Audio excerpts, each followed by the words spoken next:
I stood in the hallway outside family court, watching my ex-wife Bridget laugh with her attorney.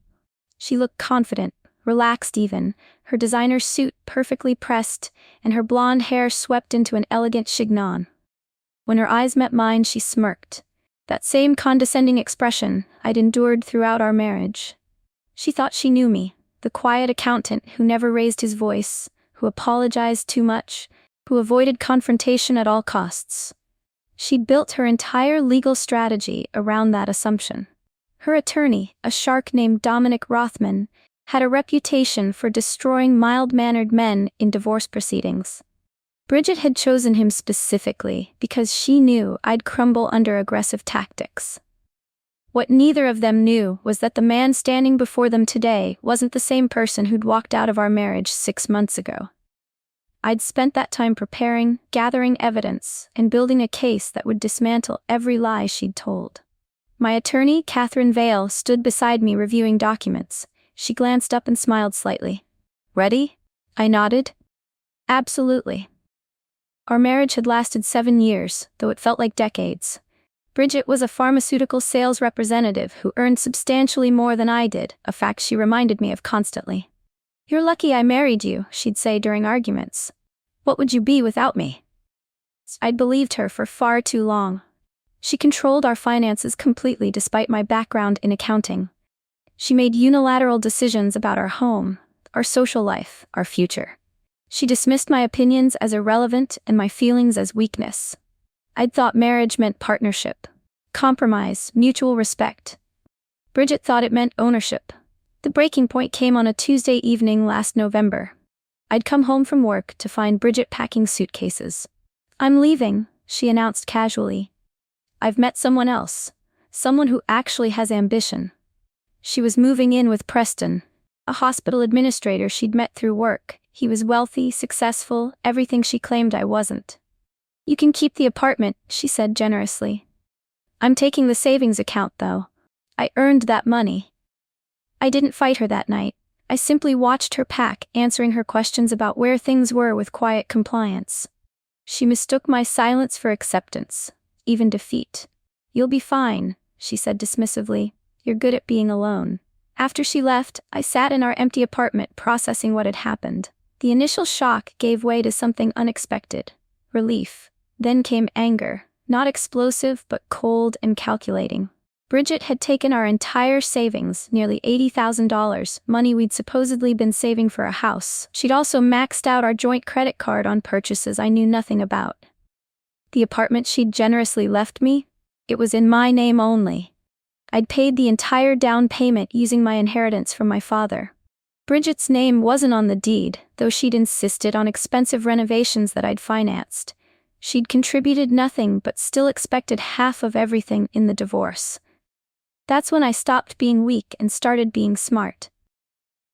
I hired Catherine Vale, based on a colleague's recommendation. She specialized in complex financial cases and had a reputation for thoroughness.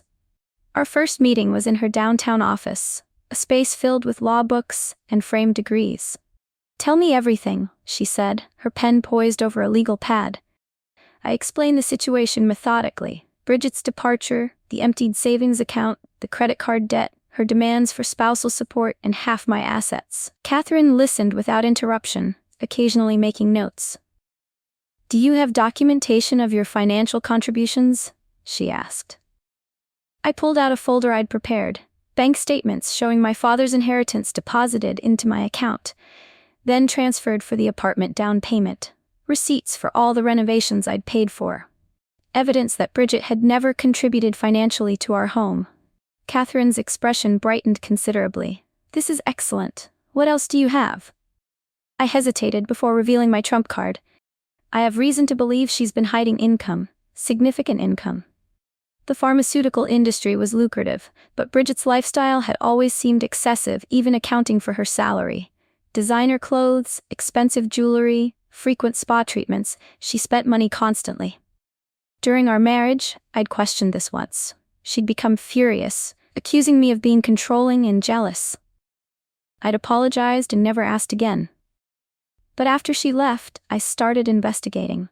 I accessed our joint tax returns from the past 3 years, something I'd always prepared but she'd always controlled. I noticed discrepancies immediately. Bridget had reported income that seemed low given her spending patterns. I cross-referenced her reported earnings with typical pharmaceutical sales representative compensation. The numbers didn't align. I suspected she was receiving unreported bonuses or incentives, possibly cash payments from doctors or hospitals. It was illegal and unethical, but proving it would be difficult. Catherine listened to my theory with growing interest. "Can you substantiate any of this?" I showed her documentation I'd collected. Credit card statements showing purchases far exceeding her reported income, bank deposits that didn't match her salary schedule. Catherine outlined our strategy carefully. "We'll establish your separate property claim for the apartment first. That's straightforward given your documentation. The hidden income is more complex, but if we can prove it exists, we can argue she has sufficient means and doesn't require spousal support." She paused, studying me thoughtfully. "I have to ask, why didn't you stand up to her during your marriage? You clearly have the intelligence and capability." I considered this question, one I'd asked myself repeatedly. I thought love meant accepting someone completely, even when they hurt you. I thought if I just tried harder, was more understanding, she'd eventually respect me. Catherine's expression softened. "That's not love, that's abuse. What Bridget did was financial and emotional abuse." Hearing it stated so plainly was jarring. I'd never labeled her behavior as abuse, but Catherine was right. Bridget had systematically diminished me, controlled our resources, and made me doubt my worth. No more. I was done being her victim. Over the next 3 months, I gathered evidence methodically. I subpoenaed Bridget's bank records through legal channels, revealing deposits she'd never disclosed. I contacted her employer's human resources department, requesting verification of her compensation, discovering bonuses she'd hidden. I interviewed neighbors who'd witnessed expensive deliveries to our apartment, furniture, artwork, electronics, all purchased without my knowledge. I documented everything in spreadsheets, my accounting background proving invaluable. Every transaction, every deposit, every discrepancy was noted, cross-referenced, and verified. Catherine was impressed. "You've built a stronger case than most attorneys could," she said, reviewing my work. "This is incredibly thorough." I'd also discovered something else during my investigation. Bridget had been planning to leave me for over a year. I found emails she'd forgotten to delete from our shared computer, correspondence with Preston dating back 18 months. They'd been having an affair long before she'd announced her departure. She'd deliberately emptied our savings account 2 weeks before leaving, a calculated decision rather than an impulsive one. Bridget filed for divorce first, her petition demanding spousal support of $3,000 monthly, half the value of the apartment, and division of all marital assets. Her attorney argued that she'd sacrificed career opportunities to support my education and career, a complete fabrication. I'd been working as an accountant when we met and held the same position throughout our marriage. She'd never sacrificed anything. Catherine filed our response, a comprehensive document that dismantled every claim. We argued that the apartment was my separate property, demonstrated Bridget's hidden income, and requested she repay the savings account she'd emptied. We also filed a motion for her to cover her own legal fees, given her superior financial position. Rothman, Bridget's attorney, responded with aggressive tactics. He sent threatening letters, demanded excessive documentation, and scheduled unnecessary depositions. He was trying to exhaust me financially and emotionally. Catherine warned me this would happen. Men like Rothman rely on intimidation. Stay calm, stay focused, and trust the process. The first deposition was brutal. Rothman questioned me for 6 hours, his tone alternating between condescending and hostile. He tried to portray me as controlling, financially abusive, and vindictive. "Isn't it true you monitored your wife's spending?" he asked, his voice dripping with accusation. I remained calm. I prepared our tax returns and managed our household budget, which Bridget requested I do because she disliked administrative tasks. He shifted tactics. "You claim your wife hid income, yet you lived together for 7 years. Are you really that oblivious, or are you fabricating these allegations?" Catherine objected, but I answered anyway. "I trusted my wife. I didn't realize that trust was misplaced until after she left." Rothman pressed harder, asking about arguments we'd had, decisions I'd made, trying to find anything to use against me. But I'd prepared for this. I answered every question honestly and calmly, refusing to be provoked. After 6 hours, Rothman looked frustrated. I felt exhausted, but confident. I hadn't given him anything useful. Bridget's deposition was scheduled 2 weeks later. Catherine handled the questioning with surgical precision. She started with basic questions about Bridget's employment, establishing her salary and commission structure. Then she moved to spending patterns. "Can you explain this $15,000 purchase at Cartier?" Catherine asked, showing a credit card statement. Bridget waved dismissively. "Jewelry. I earned it." Catherine continued through dozens of similar purchases: designer handbags, expensive dinners, luxury spa treatments. These purchases total over $60,000 in 1 year. "Your reported income was $95,000. Where did the rest of your living expenses come from?" Bridget faltered slightly. "My husband covered household expenses." Catherine smiled.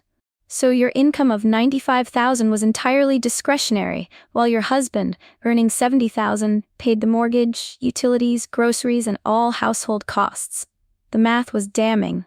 Catherine then produced bank statements showing deposits that didn't match Bridget's salary schedule. "What are these deposits?" Bridget's attorney objected repeatedly, but the damage was done. The discrepancies were obvious and unexplained. Between depositions and court dates, I rebuilt my life.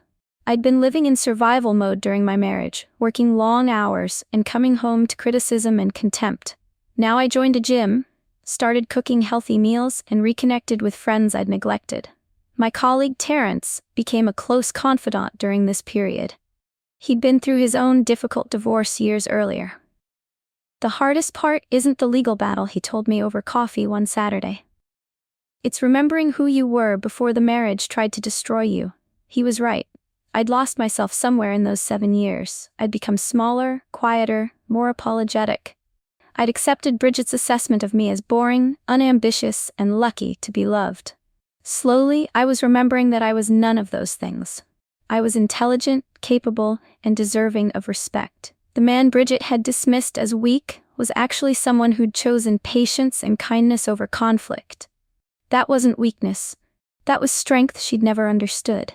As the court date approached, Rothman increased his aggressive tactics. He filed motions accusing me of hiding assets, of being uncooperative, of vindictively pursuing his client. Each motion was baseless, easily refuted by our documentation. Catherine seemed almost amused. "He's desperate," she explained. "Everything we've discovered has undermined his case. He's hoping the judge will be swayed by aggression since he doesn't have facts on his side." She filed counter-motions with devastating precision, each one supported by evidence and legal precedent. The judge, a no-nonsense woman named Eleanor Hastings, had already sanctioned Rothman once for filing frivolous motions. Meanwhile, our investigation into Bridget's hidden income had yielded results. We'd discovered she'd been receiving substantial cash bonuses from pharmaceutical companies for promoting certain medications to doctors. These payments were unreported and likely violated industry regulations. Catherine consulted with a forensic accountant who estimated Bridget's actual income was nearly double what she'd reported. We included this information in our court filings, along with a recommendation that the appropriate authorities investigate potential tax fraud. The night before court, I barely slept. I reviewed all our documentation one final time, ensuring I understood every detail. Catherine had prepared me extensively, conducting mock examinations and reviewing potential questions. "The key is staying calm," she'd emphasized. "Bridget and Rothman expect you to be nervous and unsure. When you're confident and articulate, it undermines their entire narrative." I thought about the man I'd been 6 months ago, the one who'd watched his wife pack and leave without protest. That man would have accepted Bridget's demands, would have paid spousal support he couldn't afford, would have given her half of everything out of guilt and conditioning. But I wasn't that man anymore. I'd spent 6 months learning my worth, building my case, and preparing for this moment. Bridget thought I was weak because I'd never fought back during our marriage. She'd mistaken kindness for cowardice, patience for passivity. Tomorrow, she'd learn the difference. I finally fell asleep just before dawn, my last thought surprisingly peaceful. Whatever happened in court, I'd already won. I'd reclaimed myself. The courtroom was smaller than I'd expected, formal and intimidating with dark wood paneling and harsh fluorescent lighting. Judge Hastings sat behind an elevated bench, reviewing documents with a stern expression. Bridget sat at the plaintiff's table with Rothman, her posture perfect and her expression smug. She glanced at me once, that familiar, condescending look, before turning away dismissively. Catherine and I sat at the defendant's table, our evidence organized in neat folders. My hands were steady as I arranged my notes, a small victory over my nerves. Judge Hastings called the court to order, her voice crisp and authoritative. We're here for the dissolution of marriage between Bridget Lawson and Timothy Lawson. Mr. Rothman, you may present your opening statement. Rothman stood, his expensive suit and polished manner designed to impress. He painted Bridget as a devoted wife who'd supported her husband's career, only to be abandoned and financially victimized. It was masterful fiction, delivered with complete conviction. Then Catherine stood to deliver our opening statement, and the tone shifted completely. Catherine's opening was devastating in its precision. She outlined my separate property claim for the apartment, supported by clear documentation of my inheritance and sole financial contribution. She detailed Bridget's unauthorized emptying of our savings account, weeks before leaving the marriage. Then she addressed the hidden income. Your Honor, we have substantial evidence that Miss Lawson has been receiving unreported compensation from pharmaceutical companies, potentially in violation of industry regulations and tax law. Rothman objected loudly, but Catherine continued calmly. We've documented a pattern of expenditures far exceeding her reported income. We've identified deposits to her accounts that don't correspond with her salary. We've consulted with forensic accountants who estimate her actual income at nearly $200,000 annually, more than double what she's reported. The courtroom was silent. I watched Bridget's confident expression falter, replaced by something resembling panic. Judge Hastings looked up sharply. That's a serious allegation, Ms. Vale. I assume you have evidence to support it? Catherine smiled. Extensive evidence, Your Honor. We're prepared to present it in detail. Catherine called me to testify first. I walked to the witness stand, acutely aware of Bridget's eyes on me. After being sworn in, Catherine led me through my testimony methodically. I explained how I'd purchased our apartment using my inheritance, providing documentation Judge Hastings examined carefully. I detailed our financial arrangement during marriage. I paid all household expenses, while Bridget's income was supposedly saved, but actually spent on personal luxuries. I described discovering our savings account had been emptied, credit cards maxed out, all without my knowledge or consent. Catherine then had me walk through the evidence of hidden income, purchases that exceeded reported earnings, unexplained bank deposits, the lifestyle Bridget maintained. My accounting background made me credible as I explained the financial discrepancies clearly and precisely. Throughout my testimony, I remained calm and factual, exactly as Catherine had coached. Rothman's cross-examination was aggressive, attempting to portray me as bitter and vindictive. But I didn't take the bait. I answered each question honestly, without emotion, letting the facts speak for themselves. Then, Rothman made a critical mistake. Mr. Lawson, isn't it true that you were a controlling husband who monitored your wife's every move? He asked accusingly. I paused before answering, meeting his eyes steadily. No, I was a husband who trusted his wife completely. I didn't monitor her spending or question her decisions. I believed we were partners building a life together. I now realize that trust was misplaced, but I don't regret having extended it. The answer clearly wasn't what he'd expected. He tried again. You've gone to extraordinary lengths to investigate your wife's finances. Doesn't that seem obsessive? I shook my head. I've gone to appropriate lengths to protect my interests in a legal proceeding. My wife emptied our savings account and demanded half of an apartment she never contributed to. Due diligence isn't obsession. It's responsibility. Judge Hastings nodded slightly, and I saw Rothman's frustration. He'd tried to paint me as either weak or controlling, but I was neither. I was simply someone who'd learned to stand up for himself. After I stepped down, Catherine called our forensic accountant to testify. The forensic accountant, a woman named Veronica Chen. Wait, I couldn't use that name. The forensic accountant, a woman named Veronica Caldwell, was exceptional. She'd analyzed 3 years of Bridget's financial records, identifying patterns and discrepancies with clinical precision. She presented charts and graphs showing the gap between Bridget's reported income and actual expenditures. She detailed deposits that corresponded with pharmaceutical company events and physician meetings. She estimated Bridget's unreported income at approximately $100,000 over 3 years. Rothman tried to challenge her methodology, but Veronica was unshakable. She'd worked for the IRS for 15 years before entering private practice. Her analysis was thorough, conservative, and damning. Judge Hastings asked several pointed questions, all of which Veronica answered with confidence. When she stepped down, I saw Bridget whispering urgently to Rothman. Her earlier confidence had completely evaporated. Catherine then presented our final piece of evidence: emails between Bridget and Preston, documenting their affair beginning 18 months before she'd left our marriage. The emails also contained discussions about my finances, specifically my inheritance and the apartment. The emails revealed Bridget's true character with painful clarity. In one, she'd written to Preston, "Timothy is so pathetic. He actually believes I married him for love. Once I get half the apartment value, I'm done playing house." In another, "I need to be careful emptying the savings account. I'll wait until right before I leave so he can't stop me." Preston had responded with advice on protecting assets and minimizing tax implications. They discussed her unreported pharmaceutical income, with Preston suggesting ways to hide it from both the IRS and me. Reading these in court was humiliating but necessary. They demonstrated premeditation, calculation, and contempt. Bridget had never loved me. She'd seen me as a convenient stepping stone, someone stable who wouldn't question her, who'd provide a home base while she pursued wealth and status.